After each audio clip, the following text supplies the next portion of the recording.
Good afternoon. This is Dr. Matthew Dunn, host of The Future of Email Marketing. My guest today from Washington, D.C., if I'm not mistaken, where you're sitting, is my respected colleague and friend, Jeanne Jennings. I'm going to rattle off some brief bio. We'll make her introduce herself, but Jeanne runs the email optimization shop. She is also the sort of beloved steward of the OnlyInfluencers email marketing community. And she still finds time to set up the Email Innovation Summit and teach at Georgetown. Jeanne, welcome. I'm so glad you could make it. Thank you. It's such a pleasure to be here, Matthew. It's always nice to chat with you. Fun and games, right? Now, Yeah. Jeanne, you started an email quite a while back. So did I. So we get to chat about that a little. Why don't you orient people first? Introduce yourself, because I just did the LinkedIn summary. No, you did a beautiful job. So yeah, just Jeanne Jennings. I am an email marketing strategist with my own boutique consulting firm, Email Optimization Shop, that you mentioned. Mm-hmm. And I'm so excited to be general manager of OnlyInfluencers, which I took over when Bill McCloskey, the founder, retired at the end of 2019. And it's a pleasure doing the Email Innovation Summit, which is OI's annual conference. And then, yeah, I teach one class a year at Georgetown University in the graduate program. This is actually final project week. So, yeah, so with lots and lots of calls to ask questions and go over things, and they start tonight. So, yeah, it's just a pleasure to be here. I've been working in online ever since I got out of school. And I started focusing on email about 21 years ago. I'd always done email, but I'd done other stuff too. Mm-hmm. So it's just a really fun ride. I love email, through all the years when people were like, well, email is dead. What are you doing now? And I'm like, No, it's not. just really, really love email, love talking email. And yeah, it's just awesome to be here. So, just for curiosity's sake, you got grad students at Georgetown. What are the parameters of the final project you throw at them? How do you help someone start to learn such a complex space? So it's really fun. I actually teach digital marketing Okay. in graduate school. So we basically do one or more channels a week. Mm-hmm. The class is 2.5 hours once a week, which is a lot of time. Nice. Wow. But yeah, so their final project, actually, I think it's kind of fun. They're broken into groups of 4, and they choose a brand, and they basically do what I do as a consultant. They take a look at their digital marketing, Mm-hmm. and they identify what they're doing right, and they identify what could be done better or what they're not doing, and Okay. make recommendations for improvement. So I have one group is doing Spindrift, which is a flavored water company. Another Mm-hmm. group is doing Airbnb. So it's Wow. always really interesting, and it's really fun to see them applying what we've learned in class to their final projects. So and they know that although I love all the channels, they know that email is my favorite. So they always make sure that somebody does email. But yeah, it's really cool. And it's got to be a kind of a charge for you to talk with someone who's at student stage, regardless of what age they're at it, because they're going to bring a different perspective. They're going to say, I want to learn this field, but they also have knowledge in their heads, right? I mean, Yeah. we all live there. It's really cool because it's graduate school and it's part-time. So Yeah. we have a lot of people that are working in digital marketing right now. Mm-hmm. And so in previous years, I had a woman who was working in online PR. So when it was the time to talk online PR in the class, I was like, hey, talk Yeah. to us, step Yeah. up. Yeah. Um, so that's really fun. So some of them have experience, some of them have no experience with marketing at all. They just thought this looked like an interesting elective because it's an elective class. Yeah. So we have a whole mix. One thing that's really, I think, this is, I guess, my 4th year teaching. Mm-hmm. One thing that I do is I bring in a guest speaker for the last 45 minutes of the class, someone who works in the industry. Mm-hmm. And that is one thing that's been a really, I like it because it gives them that feet on the ground view that I can't necessarily give them for anything but email. The students love it. I keep hearing it's their favorite part. And, we make a big deal out of networking. I don't know about you, but one thing I always tell young people or anyone actually who bothers to ask me is I think one of the best things you can do for your career is network with people, because you never know when you're going to need that person's help or you're going to want that person's advice. And, one thing I say to my students is we have 15 classes. So the last one is the final pre-those, but I've brought in 14 different industry professionals to speak to them this year. And Wow. all of those people, every class has an industry person come in, and Yeah. all those people are really good at what they do, whether it's content marketing or email marketing. I brought in Samantha Iotache, who's brilliant. Yeah, she was actually a guest. Yeah, she's Yes, wonderful. she's wonderful. I have a woman from Google who comes in to talk to us about SEM, which is, I mean, to be able to talk to someone from Google about Yeah. SEM. So, my big thing there is I said, you have a chance to get connected on LinkedIn with 14 people who are at the top of their game in these various digital marketing industries, and you should Yeah. do that. And Yeah. the ones who have done it, it's funny. I have people say to me, I was so nervous at first, but I reached out and they linked to me, and then I asked them a question and then they answered. And I'm like, of course they answered. So I think, that's the other thing that's been great, to kind of open their minds to, how do you do this thing? You Yeah. network and and then, they always say, but I don't have anything to offer that person. And I say, you'd be surprised what you have to offer You'd be that person. surprised. Yeah. Yeah. I'm really glad to hear you encourage that. And I have to say, to get a connection request and a conversation on LinkedIn from someone who's trying to learn the field, as opposed to someone who's about to dump their sales pitch on me. I'd be like, "Oh, can I help you, please? Because I'm so tired of the pitches on LinkedIn that are so obvious most of the time." Yeah. Be genuine. That in itself is a big offer, right? It is. And, I love this industry, and I love sharing my knowledge, and I like helping people. I think that I only got where I was from people who helped me, people who mentored me. And so I'm always happy to pay that forward. And I think all of us, should do that. So yeah. Yeah, I totally agreed. I have sons who are millennials. My boys are both in their 20s, and it's been interesting talking with them. I'm tracking back to students for a second here, because they said, "Am I wrong, or are millennials not nearly as digital savvy as those of us older than millennials think they are?" And they actually said, "Oh yeah, most of our peers are like, if it works, they're fine, and if it stops working, they're baffled, because they're used to such a mature, consumerized set of things now, where you don't get under the hood, or don't have to, and find out how it works, that it's a bit like, oh my gosh, you pop the hood and there's an engine under there. Yeah, there is, right? Any reactions like that with your students, with some of the stuff you're acquainting them with?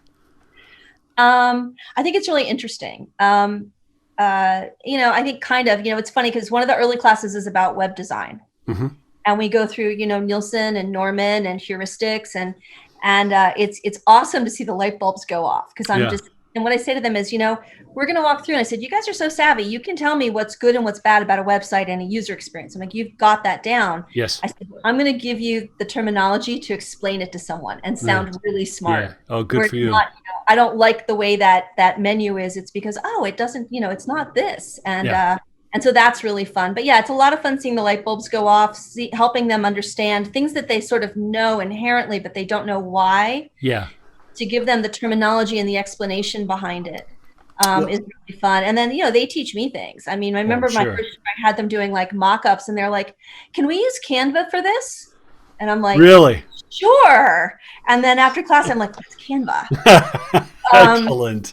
So it's always fun. They always teach me things. It was actually, we were talking about Clubhouse in one of the early classes when Clubhouse was so hot. Yeah. And I don't know, it came up as a topic, and I mentioned that I wasn't on there yet, but I was like desperately seeking an invite when it was invite only. Yeah. Sure enough, after class, I get a note from one of my students. Hey, Professor Jeanne, I got an invite. You want one?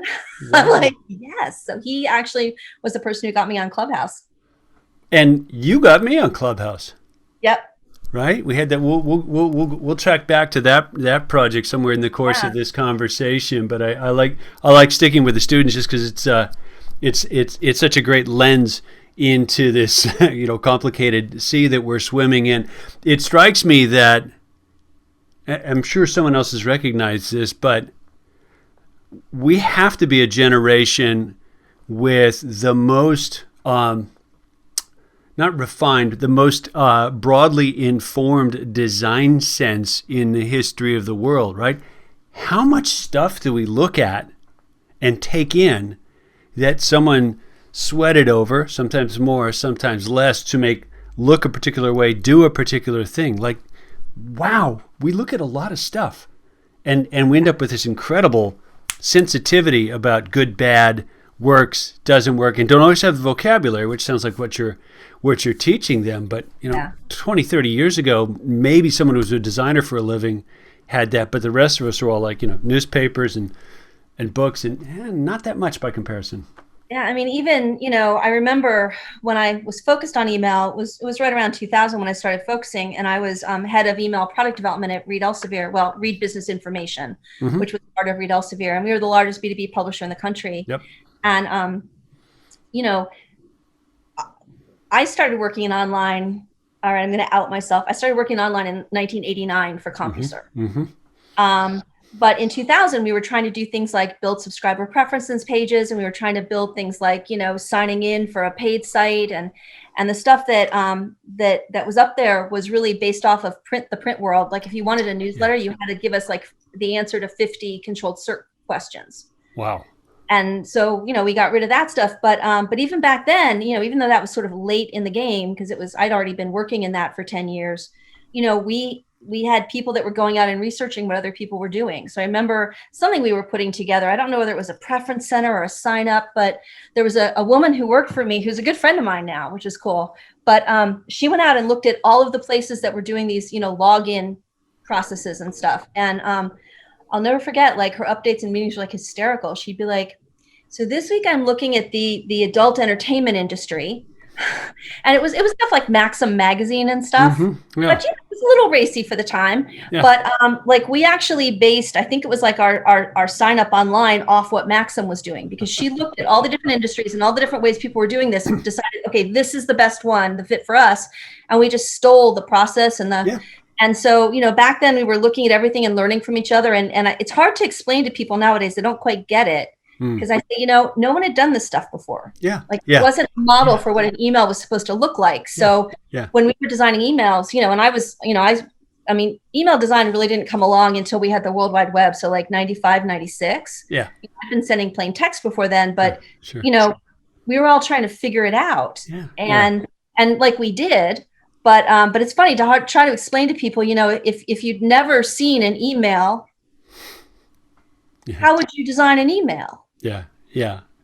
No, that's a really good way of looking at it. And my recollection, early days of email use, people tended to write email like they would put out a written memo. And obviously we've steered, way, way away from that. Why? Because it's a different medium, it's a different form, it's got its own rhythms and affordances and stuff like that. So even at the level of wordsmithing and copywriting, we had to start evolving. What's this thing for? And it's not the same as what we named it for. Email is not paper mail.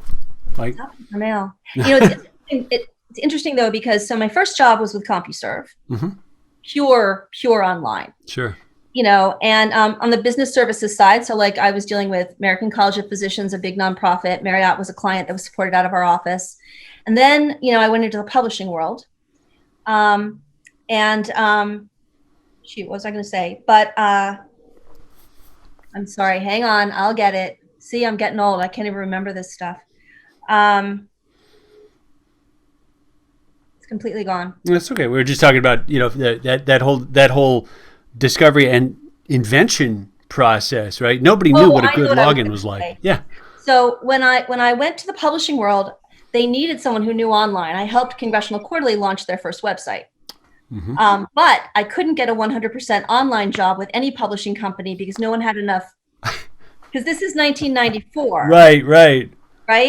So I took the job, and like half my job or more was old-fashioned direct mail.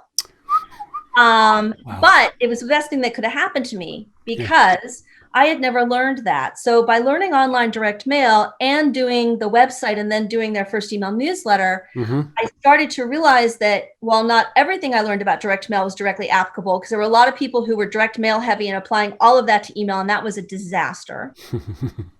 I could cherry pick, and a good bit of it was applicable. And one of the things that I took from that experience that I still leverage today is scientific method for A/B split testing. And the things you're testing are sometimes the same, sometimes different. You've got to version it for email, but that's, I think, what surprises me today. I'm so thankful now for that experience because it's really made my business and my career. I meet so many people who want to go into online marketing and they've never studied, the basics of direct mail response. And while not all of it's applicable, a lot of it really is, and it can make your email program a lot better. Yeah, yeah, yeah. And I was hoping we'd end up talking about that a bit because, candid compliment. I've learned a ton as we've interacted, and there's one of your clients that we are working on something together, and I've learned a ton listening to you focus in on measures, and particularly the measures that make the business difference for an email program, because it's easy to just measure what's easy, but that doesn't necessarily move the dial that you're trying to move. Well, first of all, I'm blushing. You're very sweet because you're super smart on this stuff. So if you're learning anything, that is shocking to me and very RPE. you. I learned that from Jeanne Jennings. Revenue per email. I'm like, holy crap, that is so clear. I am, oh my gosh, I am an RPE freak. Yeah, Um, yeah, my clients know if they're giving me results. So we sent this email and the open rate was, and I'm like, just start with the RPE. yeah, And if we need to talk the other stuff, we will, but just tell me what the RPE was. right, right. Yeah, because then you're sort of carrying the thing all the way through to the business measure that ultimately they're going to care about as well. Right. I don't know if we said what RPE is. Okay, everyone at home, do you know what RPE is? Okay, it's 1, 2, 3. There's your chance to say what you think it is. All right, it's revenue per email. Right. And it is probably my very favorite email marketing metric. It's really easy because you just take the amount of revenue the campaign brought in and you divide it by the number of emails that you sent. And that's your RPE. And if that number is super small, which it might be if you don't have a high ticket item, you can actually do RPME, which is revenue per thousand emails. You just take that number of emails you sent, you divide it by 1,000, and you do the same calculation. But it's a great apples to apples. A lot of times we will have we know what the average RPE for the entire program is. And then we'll know what the average PE for each particular campaign is, because most of my clients are sending, more than one email. God bless anyone who's still doing one email at a time anymore. That's not a great way to do it. So, look and see, which of them have a higher and a lower, and then do a lot of A/B split testing, and then do a lot of rolling out the findings to other campaigns that we're doing. But yeah, opens and clicks are nice, but revenue per email, conversion rate, things that are business metrics were what really matter. The open rates and the click-through rates are really just diagnostic. If your RPE isn't where you want it, you can go back and say, well, how is it different from a campaign that has a good RPE? And then figure out whether your problem is in the opens or the clicks or where they're clicking, which link they're clicking on. It's amazing when you dig in the things you can learn about how people are interacting with the email. Hmm. And then what I do is try to spin up a test to go against it that'll change that interaction to something that'll drive more revenue, because that's most of what the campaigns, that's what it's about. Interesting. Have you ever taken that RPE measure and had coherent enough data to apply it on a longer life cycle, so you end up with something like revenue per subscriber kind of measure? Oh yeah, well we do that all the time. The value of an email address. Okay.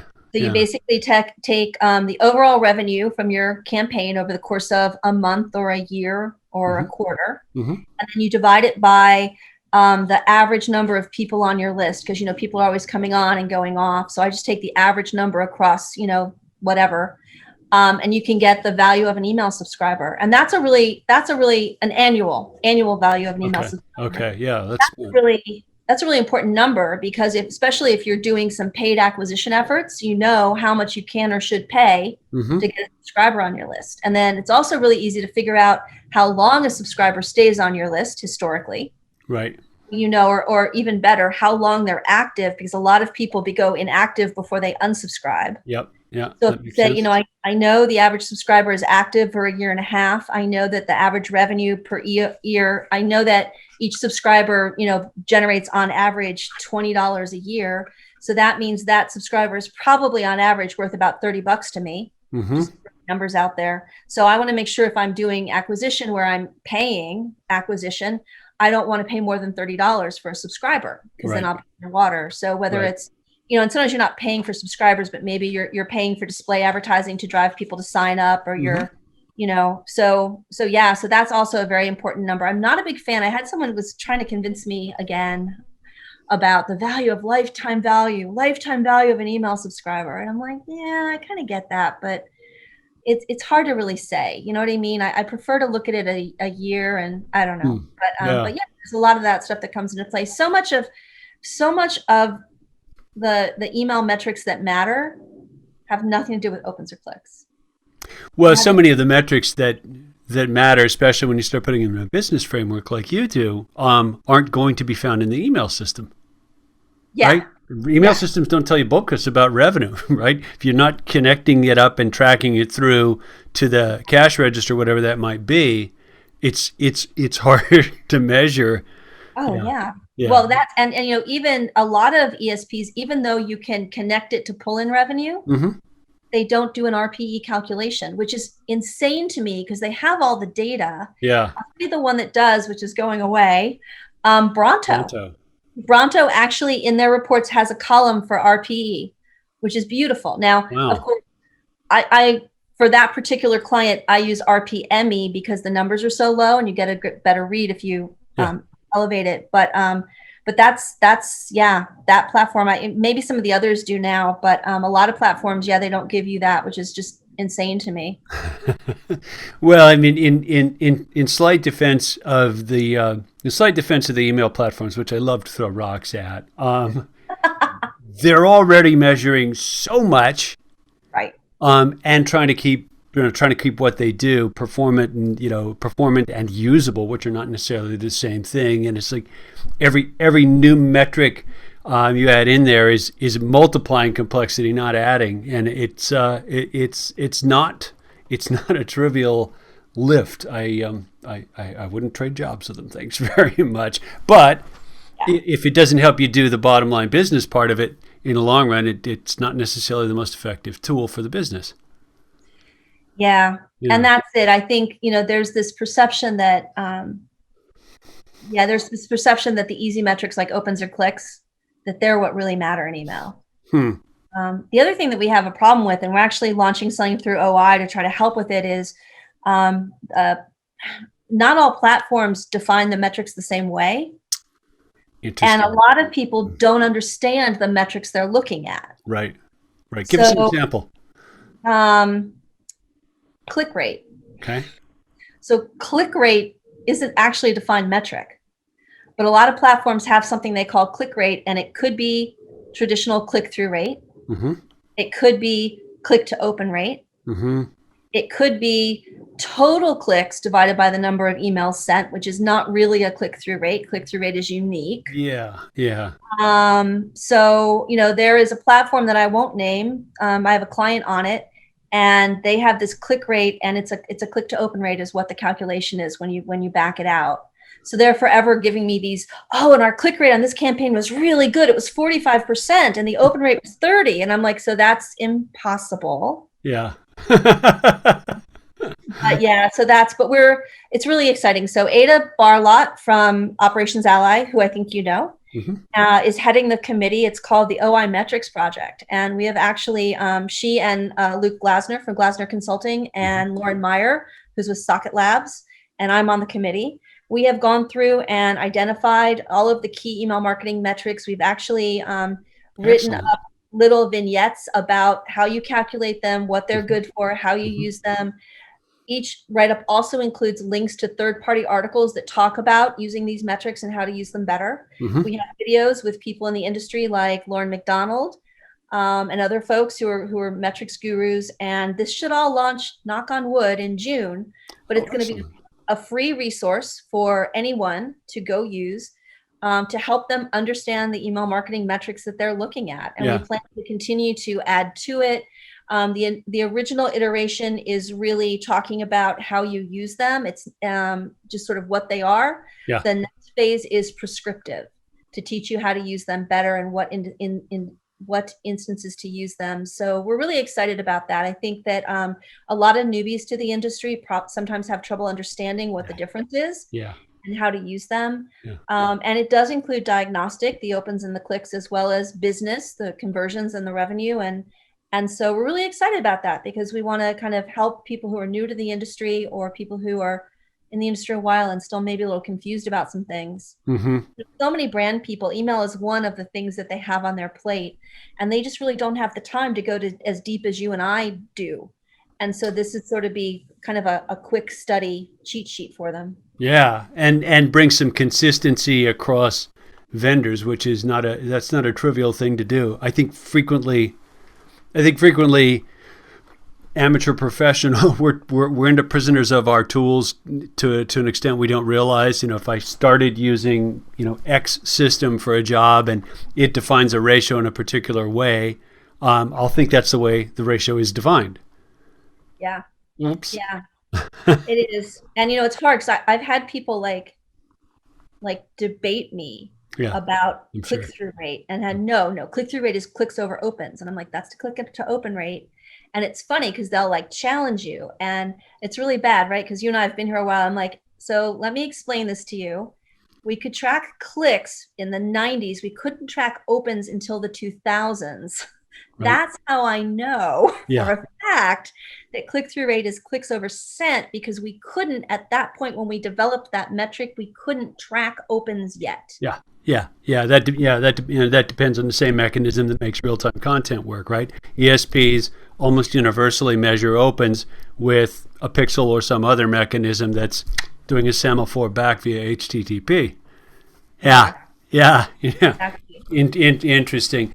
Since you touched on OI, I did want to spend some time talking about it in part to promote a community that I think is incredibly valuable as well. But if someone's listening who doesn't know Only Influencers, here's the elevator pitch from Jeanne Jennings. Sure. OnlyInfluencers is the original community of email industry professionals. We were founded about 12 years ago by Bill McCloskey.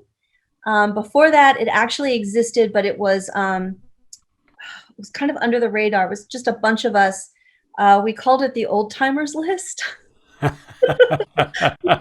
was a bunch of us who had been in the industry a long time, Mm-hmm.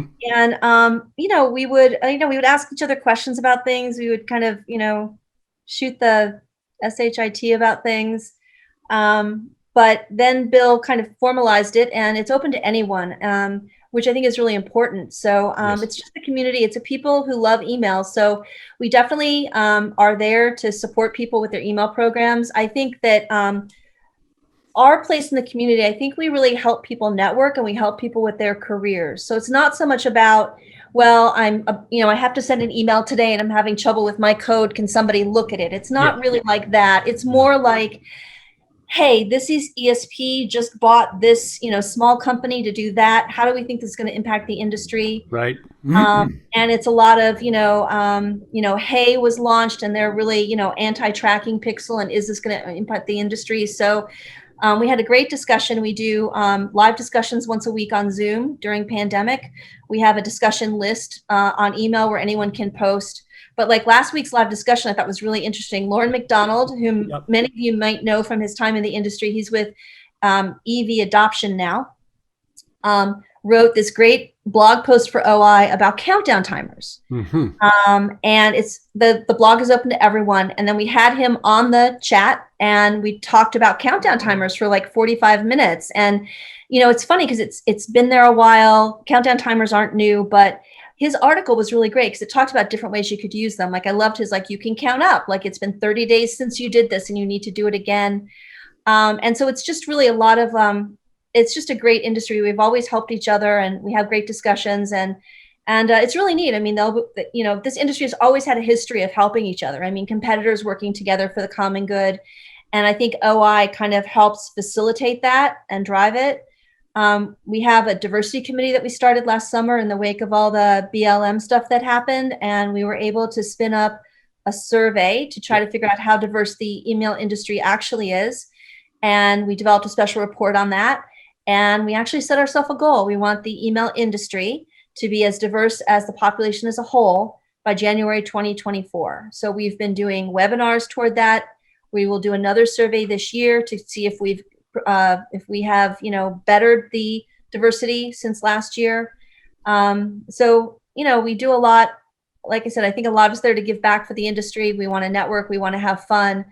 And we learn it, and it's great. Those Thursday discussions are kind of amazing because, Chad White led one. He's Yeah. like a member of ours, and he's like well known in the industry. So, it's the chance to talk to these people who are writing these things and doing these cool things with email and get ideas. And I don't know, I just find it to be. I was a member from the very beginning and always loved it. So it was quite an honor to take over for Bill. But if you're in the email industry and you're interested, feel free to reach out to me. I'm on LinkedIn. You can find me. Always happy to invite you as a guest to our Thursday discussion. And it's only $200 a year to join, or $20 a month. So I always recommend people just kind of give it a try, see if you like it. But Yeah, I've totally give it a try. And I have to everything Jeanne said is absolutely true, and not just patter. Chris Donald at Inbox Army was super kind and helpful when this guy from a startup with a wild idea, me, got in contact out of the blue, and he spent an hour and a half on the phone with me. And the tail end of the call, he said, the top thing I'd recommend you do is join Only Influencers. He said that, and he Thank was you, right. Chris.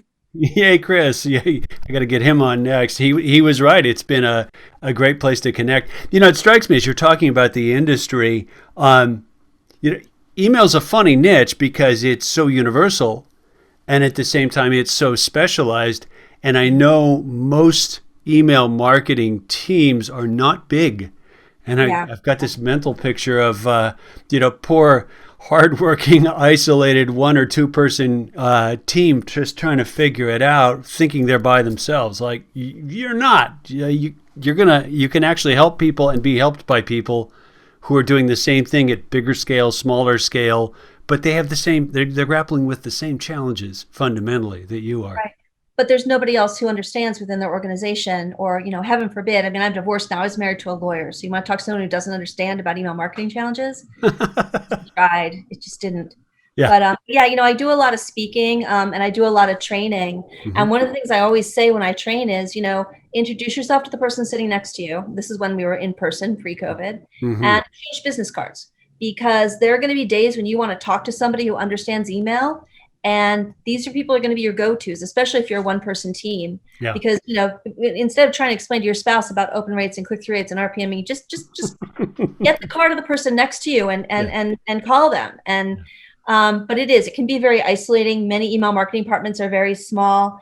Hmm. And oftentimes, I mean, I meet people all the time who are like, well, I was part of the web team and then they moved me over to email and Yeah. I don't really know what I'm doing. And Right. Right. um, and that's another way that OI can help. And whether you're a member or not, I mean, reading the newsletter, reading the blogs, we're a little advanced. I mean, we're not sort of the basics of how you do it, No. but if you're looking to do it successfully, Yeah. we are the place to go. And we're working on things. The other thing that we're going to be launching is a career boost program for people who are new to the industry. Excellent. Not so much to, I guess it's not so much to learn the basics of email, but more to help them, network and learn how to, that fine thing that we all had to learn. How do you get across the achievements that you're having without making it sound like you're bragging? Hmm. Yeah. And do things like that. But yeah, it's really exciting. I think that, again, loved OI when I was a member. Being asked to step up and manage it has been a great way to utilize in a different way the contacts I've made and the information I have. Hmm. Yeah, it's really fun. Yay. Well, and taking over, taking over the stewardship of a community that's been in place for over a decade. It's not necessarily easy. It'd be pretty easy to bobble that ball, and I got to say you did a fantastic job. It's like, in fact, there's new stuff happening. I'm delighted to hear about the metrics and measurement Yeah. project, for example, because that it's like if any collection of people should be able to pull that together, and it'll benefit other members and the industry at large. It's funny we say industry and you think, man, that industry reaches into nooks and crannies of just about every other industry if you think about it. Oh yeah. No, I Yeah, mean, it's everywhere. And it's everywhere. that's a great thing about OI. I mean, we have, people who are one people email teams from small companies. We have people who are with big, big brands, Yeah, and they've got a team of a dozen or more people and yeah, their members. We yeah. have people who are on the vendor side. We have consultants. I often people, we're working on that with the name. Often people say to me, like, I'll meet people and say, you should join. and they'll say, well, I wasn't sure if I really reached the level yet. Big an influencer. And I say, we're working on that with the name. Anyone can join. We just have to be in the email industry. Yeah, So, yeah, yeah. but yeah, it's really emails everywhere. And the more we help each other and everyone's happy to help each other, the better off we'll all be. Yeah, absolutely. Taking the email as a takeoff point, I thought it might be interesting to get your perspective, especially from the subject matter you're working with your Georgetown students about emails changing fit into the broad spectrum of digital channels. The social media channels, the web channels, and it seems to me that landscape is shifting in a way that it hasn't shifted as it grew up. Almost a sign of maturation that we're now asking about things like privacy and data control. Thoughts on that? Yeah, I mean, so much is happening in the privacy and data realm in the last couple of years, and as a consumer, I think it's a good thing. Mm-hmm. I think if we all think about ourselves, or a lot of times I think about like my parents, especially my mom, and we wouldn't want them to be misled. We wouldn't want their data to be misused. We wouldn't want any of that stuff to happen. So I think it's a good thing, but it is definitely changing the landscape. I mean, been a big to do about third-party cookies going away. And, one of the things that we talked about in class was programmatic, which is not much display, and a lot of other advertising is sold now. And programmatic is all based on knowing, who that person who's landing on that web page is in an Yep. instant. So there can be a real-time auction to serve them an ad. Yep. And a lot of that is going to go away. Yep. Yep. Yep. Knowing who people are. But I think that really it just really positions email to be even more important in the digital landscape, because email, if you're doing opt-in email, which we all should be doing opt-in email, Mm-hmm. you have a relationship with that person, and you should be able to not only get reported data from them, so what their name is, what sort of interests they have, but with the email relationship, you can get observed data, because you can see the things that they click on. You can see which with which emails they open, Mm-hmm. and that gives you the data that you need to better, segment and target content so that it's more relevant to people. And if third-party cookies really do go away, and if there's really not a great replacement for them, which some people are trying to float them, but I don't know how well it's going to work. Yeah. Email is going to be kind of the last channel where you can really successfully do that. Yeah. And so it really makes, the importance of having, an email program, it makes it even more important. I talked to a potential prospect today. They're actually a boutique agency in New York, and they have a nonprofit client. And over the last 9 months, they've built them a database of 400,000 email addresses. Wow. Because the client did not have an email program previously, and this agency was like, you have got to Yeah. an email program. Now they're struggling with it. And that's a lot of growth in a 9-month period. Yeah.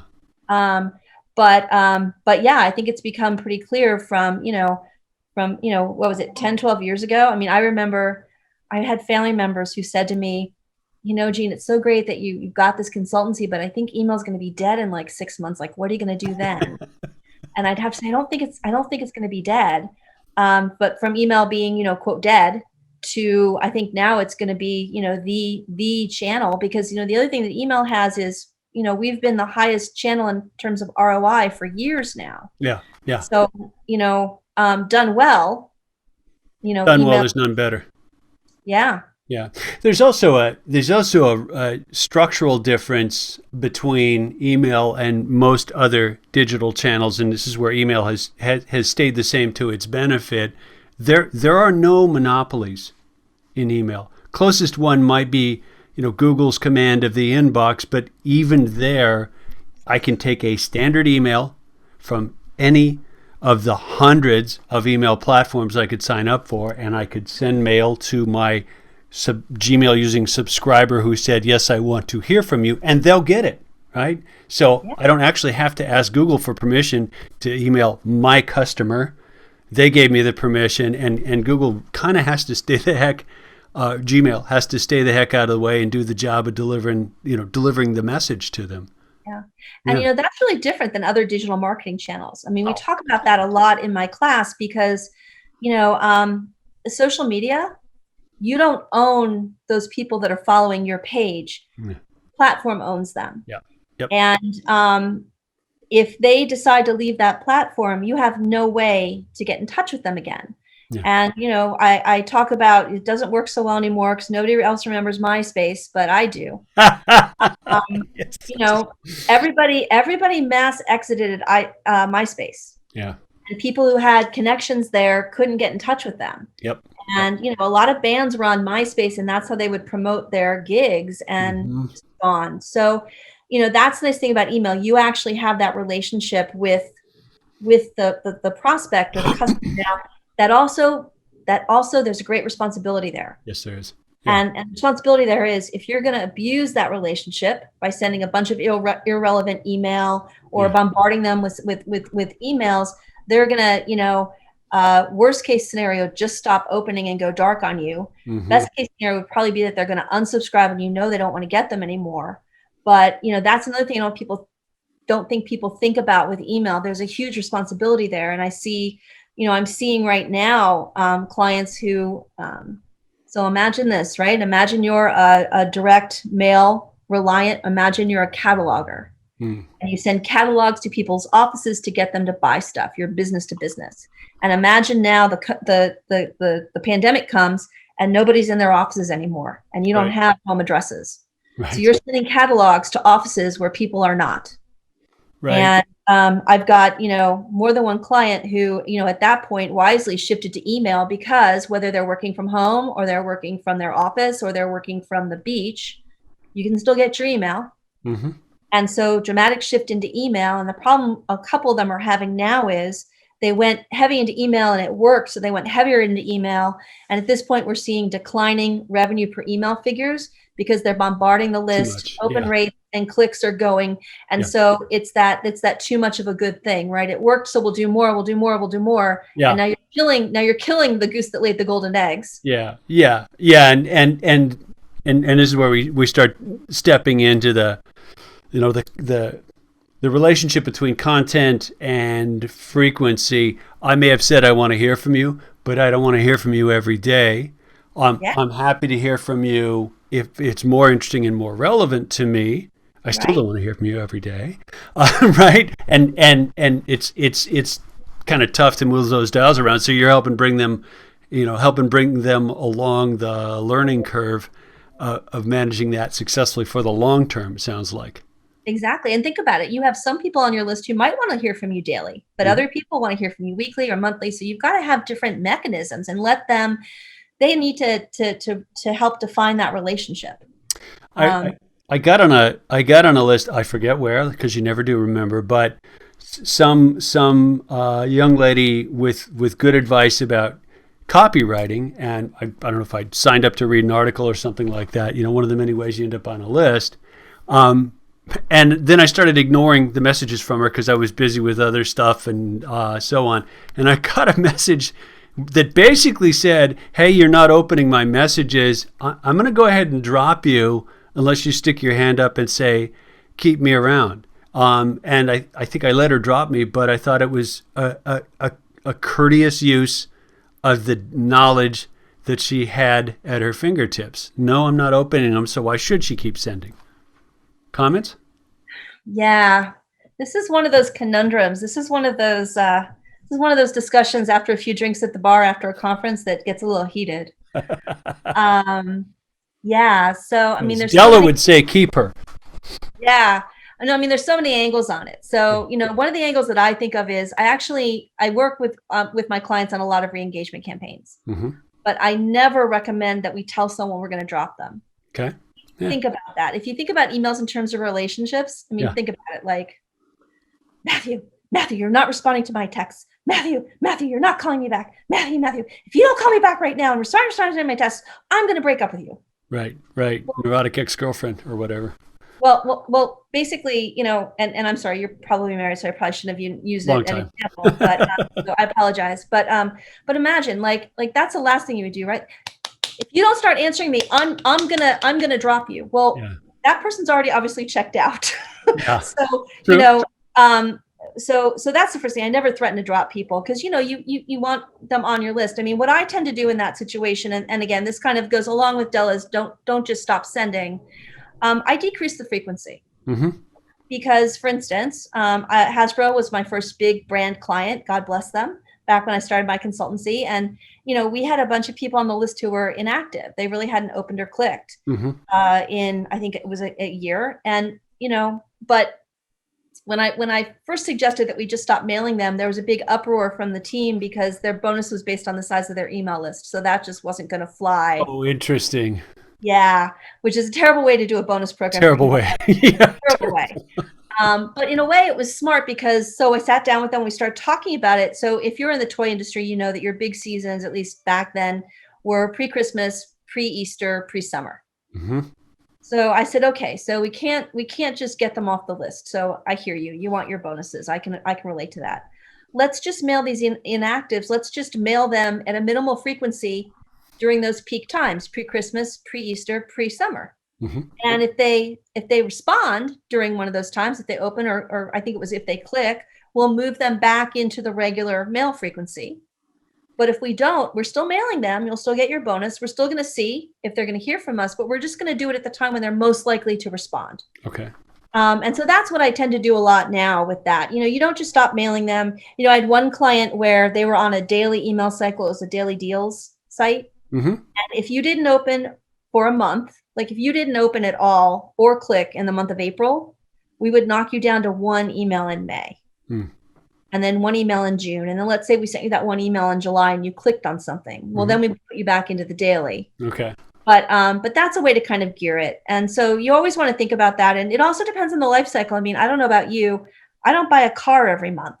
Right. I don't buy a car every year. So the other thing you think about is like, what really is my sales cycle? Yeah. And I may not open emails from car companies in years that I'm not thinking of buying a car. But when I'm thinking of buying a car, I'm probably opening them on a regular basis because I'm trying to make decisions and learn more. Right. So there's so much to it. And, I think Della's great. Della tends to simplify things when he presents them. Just don't stop mailing. And right, the truth is somewhere in between.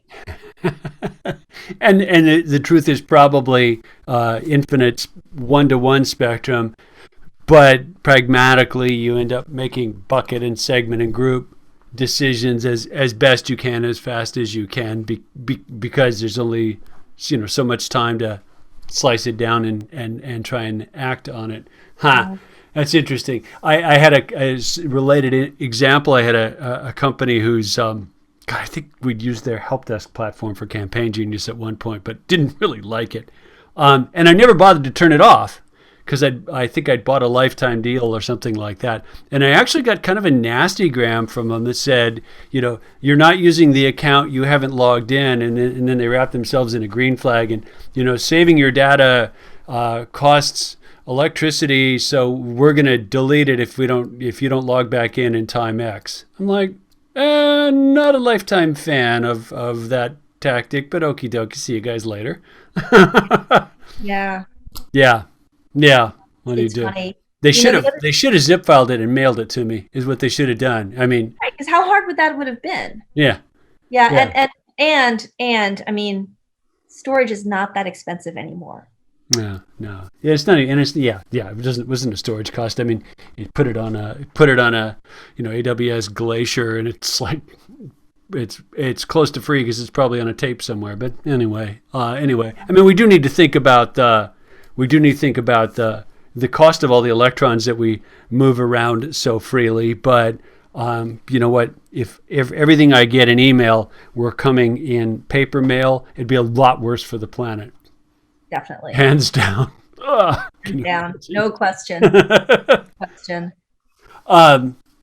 We touched on it briefly, but I did want to talk a little bit, at least in the abstract, about the project that you and I have been jointly on from two different points of view, trying to find out about what moves the dial as far as personalization and presentation in emails for the particular joint customer call. It's kind of it's harder than I thought it would be, right? Yeah, no, this is a funny one, and we have to make sure we don't mention any names. Yeah, absolutely. But in general, conventional wisdom and my experience, personalization boosts response. Yeah. So my client said, we decided we wanted to try personalization, and I said, well, Campaign Genius, I know Matthew, and they connect easily with your ESP. So had a call. You guys were great. Set up a test. Worked like a charm. I can't remember the exact number, but it was a significant lift in revenue per Yeah, email. that first one was like 80%. It was huge. So we were like, no brainer. We're off and rolling. Yeah. The second one, personalization actually loses. The non-personalized version wins. So, So, I think that, again, so many angles here. The first is that execution really matters. It does. And so the idea that, and this is something I think everyone's looking for the quick fix, right? Yeah. So people are like, well, we'll just personalize this email and it'll do better. But if you don't really pay attention to the execution of it, it may not, and so that's, I think, the first thing that this has kind of taught me. And then it's not, what's that big joke? Email is easy. Guys, email's not easy. Yeah. So you really have to kind of pay attention to all these different aspects. And so yeah, I mean, that's a fascinating project because we've really been spending a lot of time. And it's funny because I'm trying to think how to say this. I was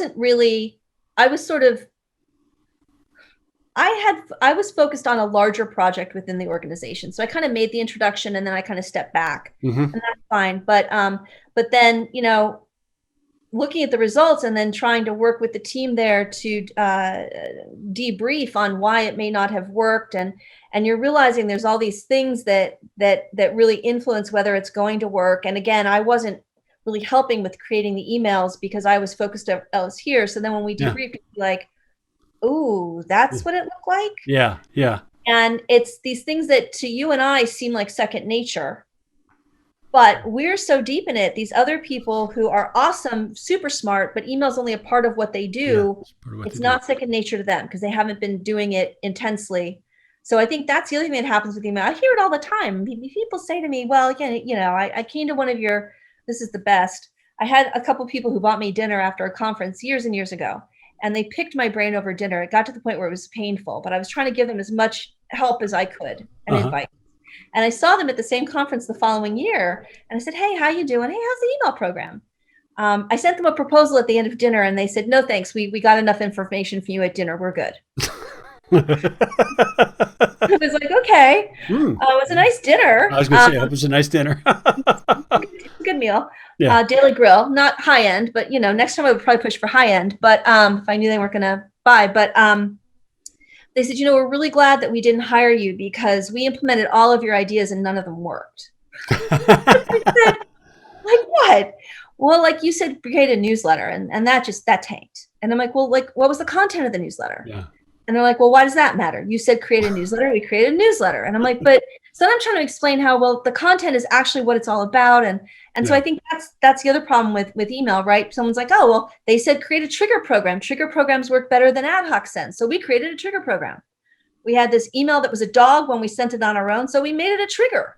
And it's still a dog. I don't understand. Yeah, yeah. Well, and one of the not small nuances there is there's a couple of them. One, we tend to think we're testing category when we're actually testing the specific instance, right? Like personalization example that you and I both know what we're talking about here. It's like this particular treatment had this effect.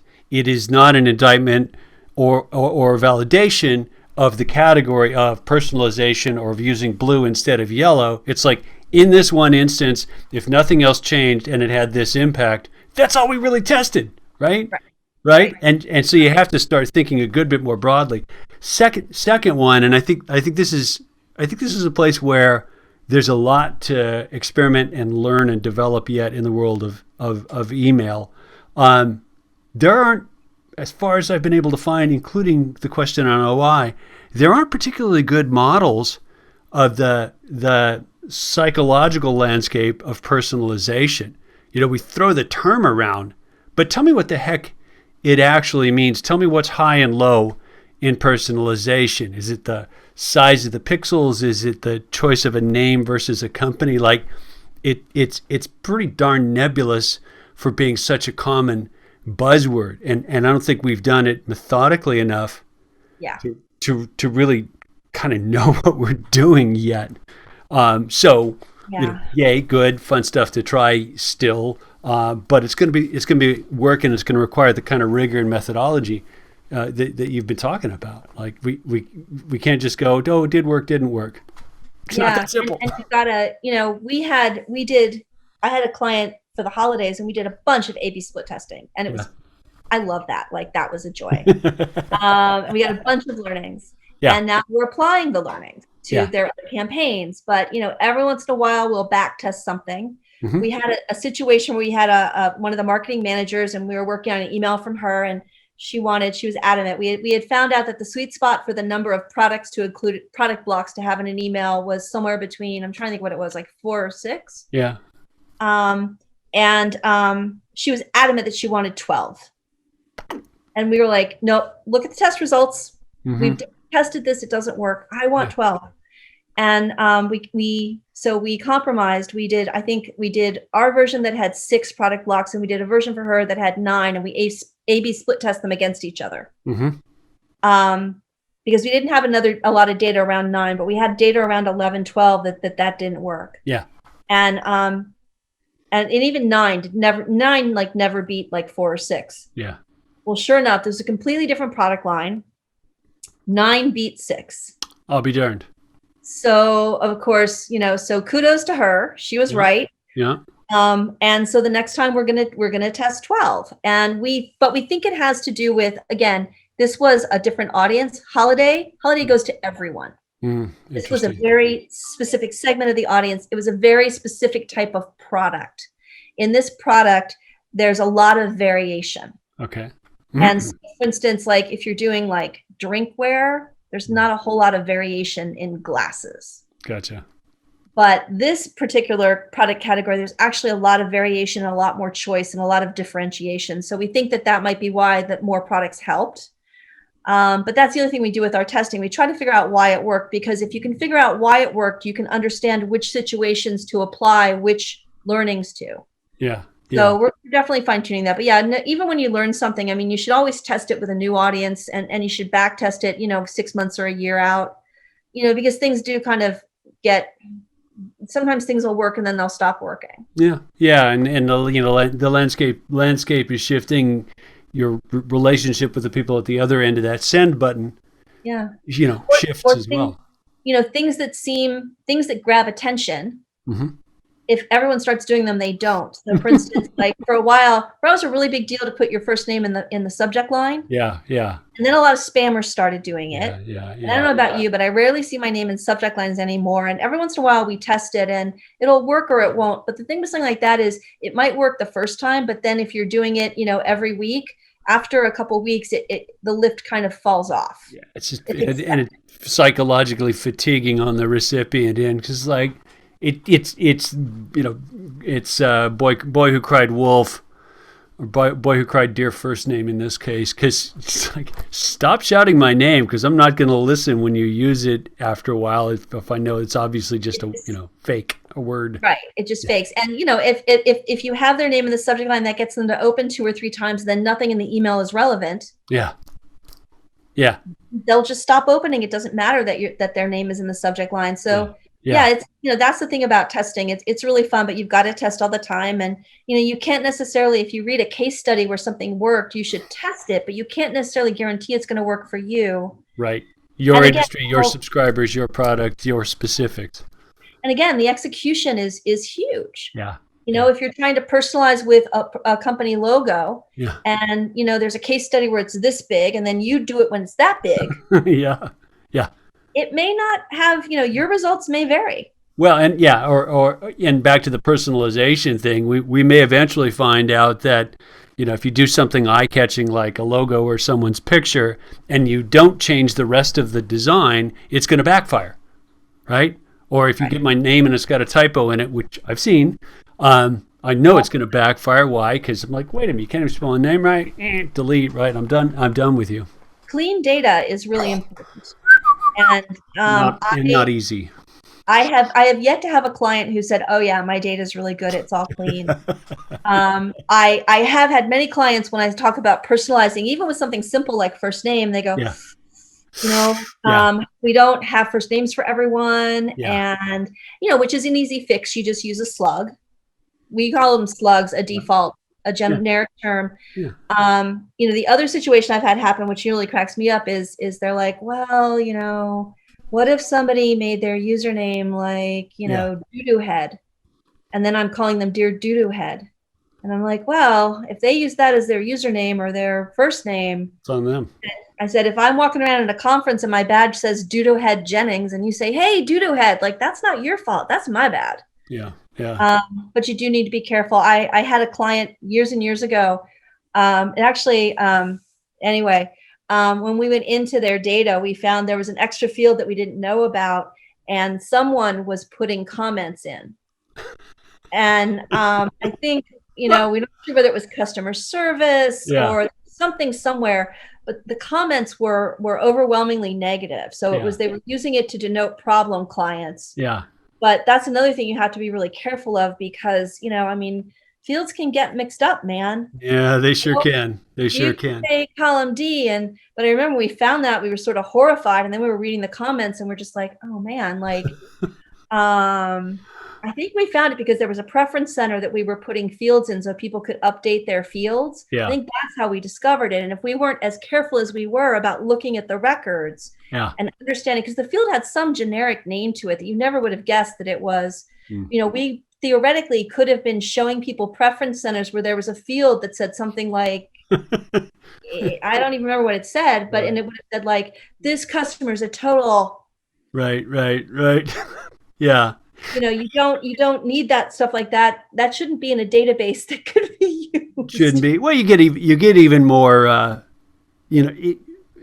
innocent but ultimately sloppy errors. Like I've worked with companies that didn't really bother to keep the company name of their B2B customers. They'd use shorthand or internal jargon or whatever else, and then you go, wow, this would have been an asset if you'd bothered with it in the first place, but now it's a mess, and I'm not sure if there's even a way to clean it up. So what happened was you actually really lost a bunch of value by not paying attention and taking it seriously. You didn't put it in right in the first place. Yeah, or and didn't say you got to put it in there right. Why? Because it matters. And I mean, the projects have foundered on stuff like that. And to be fair, we're all replicating this private data gathering, data management exercise in different ways. And it's kind of like what you were saying about metrics, giving some definition and some rigor so that someone doesn't have to reinvent that wheel may ultimately be doing a much bigger favor to them than it looks like. Are there standards for capitalization and not shortening company names, or do you get to just wing it? And if the answer is wing it, you shoot yourself in the foot without realizing it. Oh yeah. Know how to do it in the first place. If you're asking people what their title is, don't give them a blank field. Give them a drop-down menu. Yeah, there. I could be the great director example of marketing, the DER of MKTG. I could be, director, marketing. I could be marketing director. Great example. Other thing that I had with a client, which was sort of fun, was they said, oh yeah, we know the ages of all the customers, of a bunch of customers in our database, because we asked them when they signed up how old their children were. And I said, that's awesome. And then we went into the data and it was like 12, 10, 6. And I said, okay. Do we know what year they gave us this data about how old their children were? And they're like, no, why? I'm like, well, because time. If it was 3 years ago, then that 12-year-old child is now 15. Yeah. Oh. So then we had this big exercise to try to pull the dates that they filled that particular field in. Yeah. So that we could recalculate. So again, when you think forward like that, you're like, don't ask them how old their child is. Ask them what year their child was Yeah, born, yeah, yeah, and then yeah. you'll always know how old their child is. Well, if there's a realm for magical thinking, uh, in the digital space, it's the word database. Like, I've worked with business people across a wide range of stuff, and they sort of, oh, the database will do it. I'm like, you don't get it, right? If like you can't actually make it do magic. There are real hard limits to this stuff. If you put 10 in there and it's X number of years later, I don't know how old they are anymore. It's not a Right. database problem. It's a, oops, we didn't think this through problem. Well, and just the whole idea, and I'm not a technical person, so I had to learn all this too, but the idea of the unique identifier, what is the unique identifier in the Yeah, database? yeah, yeah. So why the heck does that matter? Well, Yeah, might you have people who have more than one email address? Might there be more than one person using the same email address? yeah. Because most email databases, when it started, the unique identifier was Was the email email address. address. Yeah, And of yeah, course, what I've learned through the years is it's better to have a unique identifier that's like a number that we make up. yeah, yeah. Um, so yeah, there's all sorts of things like that you and I think of all the time. And then I talk to clients and they just think I'm crazy that I'm worried about the details, but the devil's really in the details on this kind of stuff. That's an extraordinary, especially ID stuff is an extraordinarily important one to sweat early on. There's a project I'm a big fan of called What Three Words. It's what3words.com. Oh, And you got to check it out. What they did was they assigned an ID to every square meter of the planet's surface. So my office has a unique ID in what three words. The thing that they did that I have liberally stolen is they did the study to find out how to make it memorable and found that three short words, X dash Y dash whatever, are actually a great memory mechanism for the sort of human usability. So they named every square meter of the planet with three words. oh That's wow. their ID scheme. Okay. We stole that and used that in the tool set and the system design for Campaign Genius because I said if someone wants to say hey we need that real time content template for the blah blah blah and it's some flippin' random GUID that they can't say, then they can't actually communicate it person to person easily. And Yeah. the chance for inaccuracy is high. But if they say, oh, yeah, it's the one that's got, monkey in the name. Oh, yeah, that one. That's all you need to say. And we Yeah. were after that human usability without compromising having a clear, unique ID scheme as Yeah. well. And it's funny, it's actually paid off. Like any number of times I'm like, man, I'm glad we did that. Right? Right? Because I like, oh, yeah, the one with the dog in it. Yeah, okay, that one. That kind of Yeah. thing. Yeah, yeah. And That is so cool.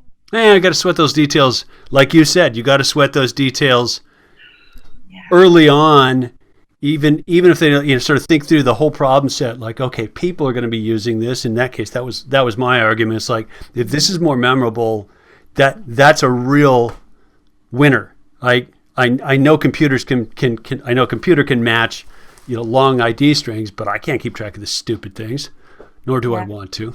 Right, that kind of stuff. Yeah, I yeah. love it. Well, Miles and to go.